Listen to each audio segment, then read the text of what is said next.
President Donald Trump feels no responsibility to understand the pain of black Americans.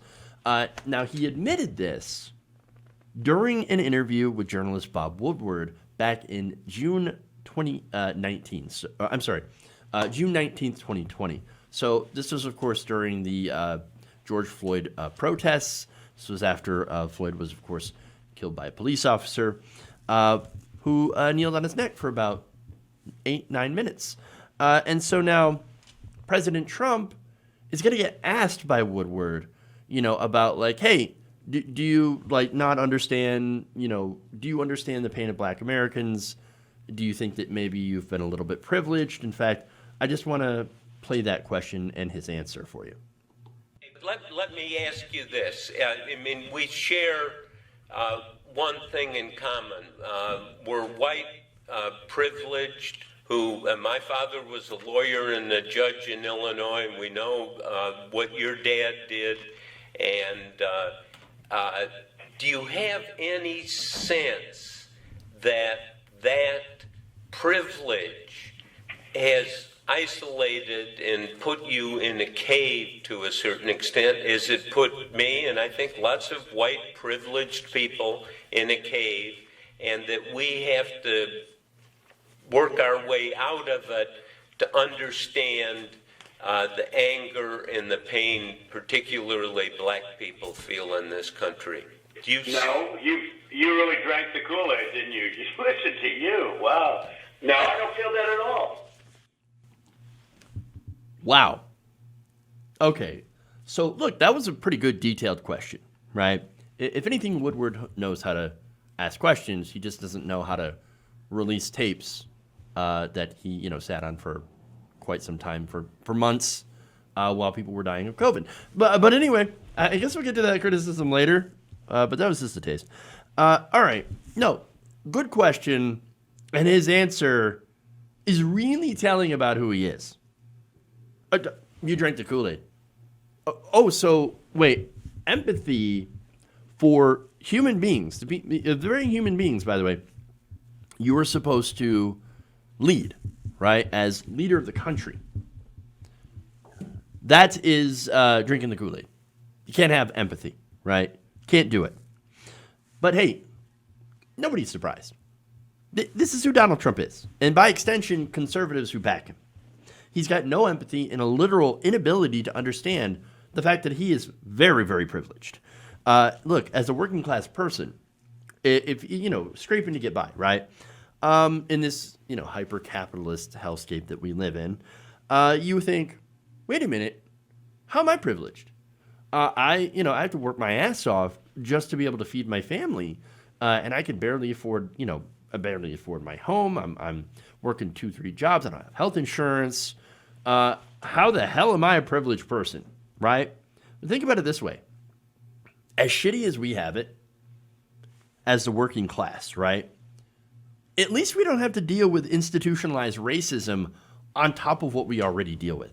Again, as a result of capitalism. And so let me give you some examples of that, right? Not being hired for certain jobs because of your name, of how it sounds too ethnic, right? Now you might think, wait a minute, does that actually happen? Yep. There were studies that were done where they would send in the exact same resume with the exact same qualifications. Only one name would be like Bob Smith, and the other name would be like Jamal or, DeAndre, right? They would send those in, and the ones that had normal names, right? White-sounding names, what I mean, those would be accepted far more often, whereas the ones with ethnic names, black names, would be rejected. And that's it. That's what happens. And so that's the kind of institutionalized racism that I'm talking about. Not only that, but you have the issue with over-policing in black neighborhoods, right?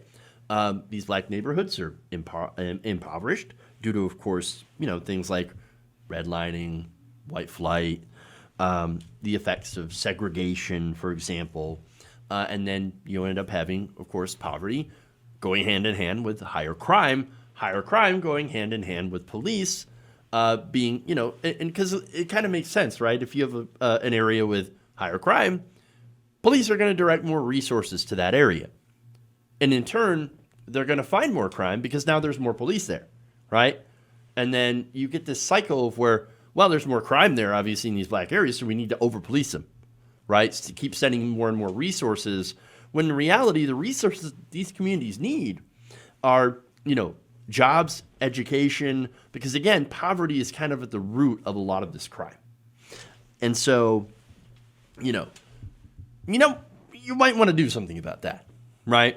But as far as privilege is concerned, you want to talk about privilege. Well, Donald Trump is the privileged of the privileged. He was born with a golden spoon in his mouth. He was given millions of dollars in inheritance money from his daddy, as well as his daddy's name and his empire. He wasn't just isolated in the cave. He was raised in a goddamn tower, is what it is.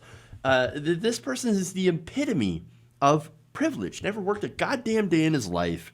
So do you honestly believe that he understands the pain of not only working Americans, but black Americans? Are you kidding me? If you think, oh, no, he understands me, you've been duped. And understand that there is no shame in being duped by this guy. You know why? Because he's a professional con artist. This is what he does. This is the only thing that he's good at, is being able to con people out of money. He has conned numerous banks out of money, so much so that they won't lend him money anymore. The only people that'll lend him money now are international crime cartels and Russian oligarchs. And so, nobody believes him. Nobody trusts him as far as business is concerned. That's why he doesn't build hotels anymore. He just licenses his name out because he is a con artist and a buffoon. And so, look, there's a reason, again, that he got away with doing this for so long, because he's actually good at conning people. He's got natural charisma. And look, he's entertaining. Now, that also means, clowns are also kind of entertaining. That doesn't mean we should put them as president. And it also doesn't mean that they understand what it's like to be a working class person or a working class black person. And so this guy's made a career out of lying and swindling people while sitting on a mountain of privilege. So, look, I don't even want to talk about him saying yeah, privilege. No, I'm not privileged at all. No, you swallowed the Kool-Aid. He only sees you as a mark, a useful idiot, if you're a supporter of him. And if you're not useful, he just sees you as an idiot. So, of course, no understanding, no empathy towards the black community. And by the way, that extends to poor white people.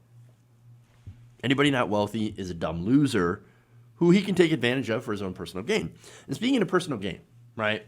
So Bob Woodward sits on these tapes, right? The other tapes I showed you the other day, right? Where he talked about coronavirus.